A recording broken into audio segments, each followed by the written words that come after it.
Negar Mortazavi is a diplomatic correspondent for The Independent and joins us live here in the studio. Thank you so much, Negar, for your time. Thanks for having me. So some pretty compelling comments there. Over 1,000 citizens dead, more than 7,000 detained. Is it as bad as it sounds, given the fact organisations like Amnesty have reported just several hundred? Well, the death toll seems to be going higher because of the internet shutdown. We have to remember at the limits that were put on media organizations and journalists. It's been hard, especially for us outside the country, to paint a clear picture of what's going on. Amnesty International so far has a confirmed death toll of over 200. As you said, some sources inside the country have put it at 400.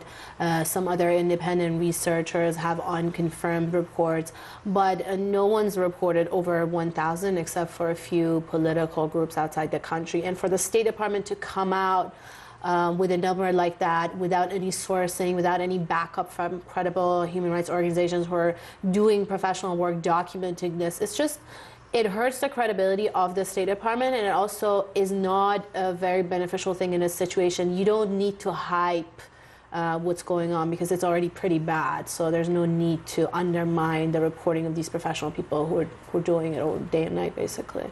So given that, what do you think the aim of the State Department is here? Why would they be wanting to hype it up so much if that's what they're actually doing?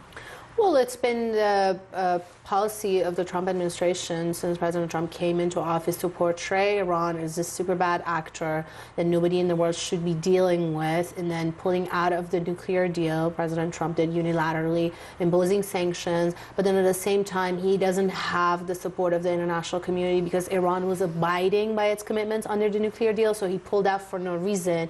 And the administration has been trying since then for a year and a half to get some kind of international support, but except for a few of Iran's rivals in the region, of the GCC countries and others, it's gotten very little support from US's closest allies. The Europeans have been pushing back against the sanctions, against the pullout, and against this maximum pressure policy that the administration has on Iran, which frankly hasn't really changed Iran's behavior in the region outside its foreign policy and also domestically from the brutality that we see.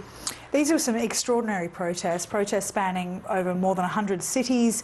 And obviously it's not just about this incredible price hike that happened in November, but also about widespread economic insecurity, people not having enough jobs.